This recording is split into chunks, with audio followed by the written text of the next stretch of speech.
Hello बच्चों, कैसे हैं आप लोग। आई होप आप लोग बहुत अच्छे होंगे। और लास्ट लेक्चर बच्चों मैंने आपको परसेंटेज का जो एमसीक्यूज था क्वेश्चन नंबर 9 से लेकर के 16 तक जितने भी क्वेश्चन थे वो सारे क्वेश्चन मैंने आपको कंप्लीट कराया, सब भी मैंने एक्सप्लेन किया था आपको। ओके, तो चलिए आज उससे आगे के क्वेश्चन को हम लोग कवर करने वाले हैं।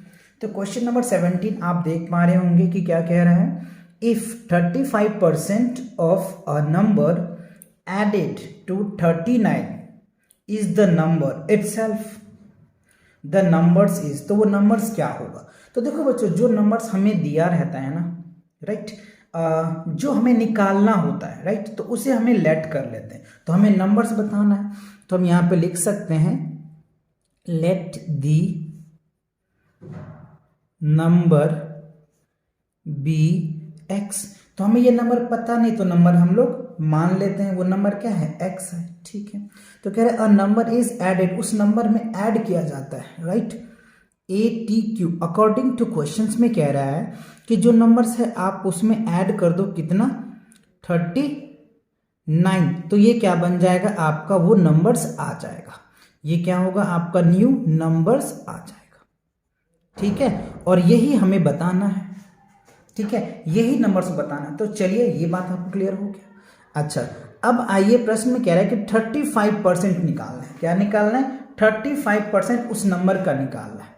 तो अब आप क्या लेंगे यहाँ पे, 35% ऑफ ये नंबर्स हो जाएगा x प्लस 39 इक्वल क्या होगा, x आ जाएगा। ठीक है, अब देखो जब परसेंटेज हम हटाते हैं तो नीचे क्या आ जाएगा बच्चों, 100 आ जाएगा। तो 100 लिखेंगे, ऑफ मतलब मल्टीप्लाई, और ये हो जाएगा x प्लस 39 इक्वल्स टू क्या हो जाएगा, x। ठीक है, अब आप क्या कीजिए, मल्टीप्लाई करिए। तो जब आप मल्टीप्लाई करेंगे ना इसके साथ, तो क्या हो जाएगा, 35x और प्लस 35 इंटू क्या हो जाएगा, 39, और ये 100 को इस साइड लेकर के आ गए तो 100x आ जाएगा। ठीक है, अब आपको क्या करना है, यहाँ पे x वाले को एक साइड कर लेना, बिना x वाले को एक साइड। तो ये क्या हो जाएगा, यहाँ मैं सॉल्व करके दिखाता हूँ आपको। 35 इंटू 39 इक्वल, देखो 100 में से 35 इधर प्लस में है, इस साइड लेके जाओगे तो माइनस का आ जाएगा। तो 100 में से 35 लेस करोगे तो क्या होगा, 65x आ जाएगा। अब आप देखिए ये दोनों इक्वल हैं तो कट सकता है, तो 13 पंचे 65। ठीक है, और ये क्या होगा, 7 पंचे 35, 13 तिया 39। तो x की वैल्यू क्या निकल गया, 7 3 जा 21। तो x की जो वैल्यू आया वो 21 आ गया। ठीक है, अब इसमें 21 रखिए, तो न्यू नंबर्स आपको क्या बन के आ जाएगा, यहां मैं करके दिखाता हूं आपको, 21 प्लस 39, राइट। तो 21 और 39 को ऐड करोगे तो 9 और 1 क्या हो जाएगा, 10 का 0, 3 2 5 1 6, 60 आ जाएगा। तो यानी वो नंबर क्या होगा बच्चों, 60 आ जाएगा। तो ऑप्शन में देखो ए ही है बच्चों, तो ए आपका करेक्ट आंसर होगा। तो क्वेश्चन को क्या कीजिए, पहले आप समझिए उनको, क्योंकि मैंने आपको बता रखा है जो भी एमसीक्यूज के क्वेश्चंस होते हैं ना बच्चों, इसमें आप 100 मार्क्स ला सकते हो अगर आपको 100 मार्क्स के टेस्ट होते हैं तो, या फिर अगर 10 मार्क्स के एमसीक्यू टेस्ट होते हैं तो 10 मार्क्स ला सकते हो। क्यों, क्योंकि जब आप इनको सॉल्व करोगे तो आपको आंसर पता चल जाएगा। तो पहले आप सॉल्व कीजिए, सॉल्व करने के बाद फिर आप ऑप्शन में देखिए कि कौन से ऑप्शन आपके करेक्ट हैं, उसको आप टिक कर दीजिए। चलिए नेक्स्ट क्वेश्चन को देख लेते हैं। नेक्स्ट क्वेश्चन क्या कह रहा है आपको, on increasing the salary of a man by 25%। यानी एक आदमी है या एक मैन है बच्चों, उसका जो सैलरी है 25% बढ़ गया, इट बिकम्स 20,000। तो उनका जो सैलरी है वो 20,000 उससे मिला। तो हमसे पूछ रहा है what was his original salary. तो उसका ओरिजिनल सैलरी कितने हैं वो आपको बताने हैं। तो हमें ओरिजिनल सैलरी को लेट कर लेते हैं, लेट दी ओरिजिनल सैलरी। ठीक है, तो ओरिजिनल सैलरी हम उसका क्या मान लेते हैं, एक्स मान लेते हैं, क्योंकि हमें पता नहीं है, राइट। तो अगर मैं अकॉर्डिंग टू क्वेश्चंस आ जाऊं तो न्यू सैलरीज विल बी कितना हो जाएगा उनका, राइट, न्यू सैलरी। तो देखो उनकी जो न्यू सैलरी है बच्चों वो कितना है, 20,000 है। ठीक है ना, तो इसकी न्यू सैलरी 20,000 है।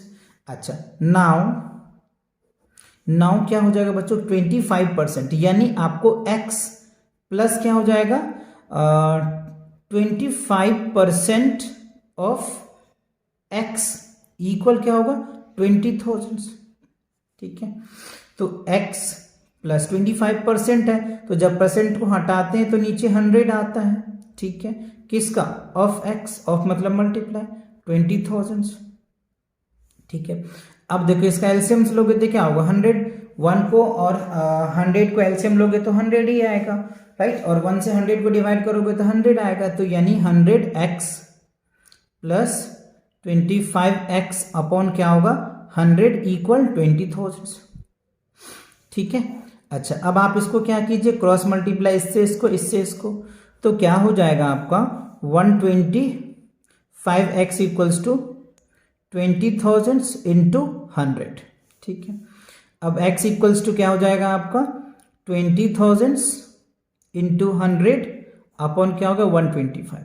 तो 125 से इसको डिवाइड करोगे तो 160 आ जाएगा, और 160 को क्या करो 100 से मल्टीप्लाई करोगे तो कितना आ जाएगा 16,000 आ जाएगा। कितना आ जाएगा 16,000।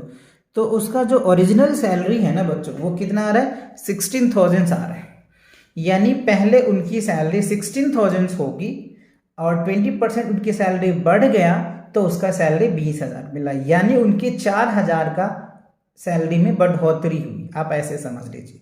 तो हमसे पूछा जा रहा है ओरिजिनल सैलरी, तो ओरिजिनल सैलरी कितनी थी 16,000। तो ऑप्शन में देखो है ए नहीं बी, यस बी है बच्चों, तो B is the correct answer of that question. Clear, चलिए नेक्स्ट क्वेश्चन देख लेते हैं क्या है।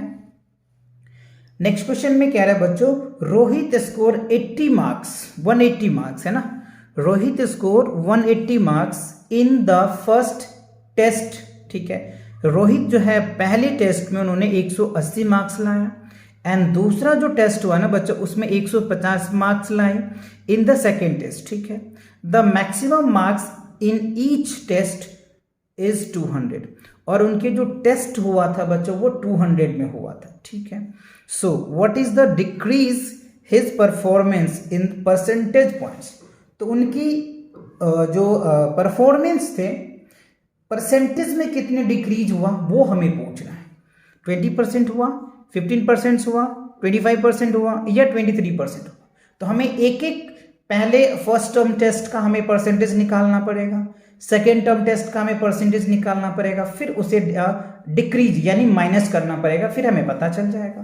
तो चलिए पहले टेस्ट का देखो ऑफ 10 मार्क्स, तो परसेंटेज जब भी हम निकालते हैं ना बच्चों क्या होता है टोटल मार्क्स अपन में क्या होता है टोटल नंबर इंटू 100, यही तो परसेंटेज का फॉर्मूला होता है। तो देखो ऑफ 10 मार्क्स कितना है 180 है। फर्स्ट टेस्ट की अगर मैं बात कर लूँ, फर्स्ट टेस्ट, तो जब पहली टेस्ट की बात करूँ तो 180 मार्क्स लाए किस में से 200 में से, तो परसेंटेज 100 से मल्टीप्लाई कर दो तो 20 कैंसल्स, ये हो जाएगा 90। तो यानी पहला टेस्ट में उन्होंने 90% मार्क्स लाया है। चलिए सेकेंड टेस्ट की बात कर लेते हैं। सेकेंड टेस्ट, तो जब सेकेंड टेस्ट की बात करें तो कितने मार्क्स लाए 150 आउट ऑफ 200 इंटू 100 आ जाएगा, तो 20 से 0 खत्म, ये आ जाएगा 75। तो ये क्या होगा 75% आ गया। ठीक है, तो पहली टेस्ट में उन्होंने 90% लाया और दूसरी टेस्ट में उन्होंने 75% लाया। तो अब हमें डिक्रीज दिखाना है, डिक्रीज कितना हुआ DEC डिक्रीज, तो हायर माइनस लोअर, तो 90 माइनस 75 तो कितना आ जाएगा 15% आ जाएगा। यानी उनकी जो परफॉर्मेंस था, रोहित का जो परफॉर्मेंस थे वो 15% कम हो गया as a compare of first test के अकॉर्डिंग। ठीक है, तो फर्स्ट टेस्ट के अकॉर्डिंग रोहित का कितने परसेंटेज कम हो गए परफॉर्मेंस 15% हो गए। तो चलिए इनके ऑप्शन में देखिए 20% जी नहीं, बी यस बी है बच्चों, तो बी क्या होगा करेक्ट आंसर होगा। ठीक है, तो क्वेश्चन समझ में आ गया अच्छे से। तो ये जो क्वेश्चन से थोड़े से वर्ड प्रॉब्लम्स थे, तो वर्ड प्रॉब्लम वाले क्वेश्चन को एक दो बार आप अच्छे से पढ़िए, फिर उनको समझ के सॉल्व कीजिए, राइट। तो इसी के साथ क्या होता है बच्चों, आपका ये जो लेक्चर कंप्लीट होता है और परसेंटेज का जो है RD शर्मा के जितने भी क्वेश्चंस थे वो सारे क्वेश्चन मैंने आपको कंप्लीट करवा दिया है। तो मिलेंगे नेक्स्ट वीडियो और नेक्स्ट चैप्टर के साथ बहुत जल्दी, तब तक पढ़ाई करते रहें। All the very best.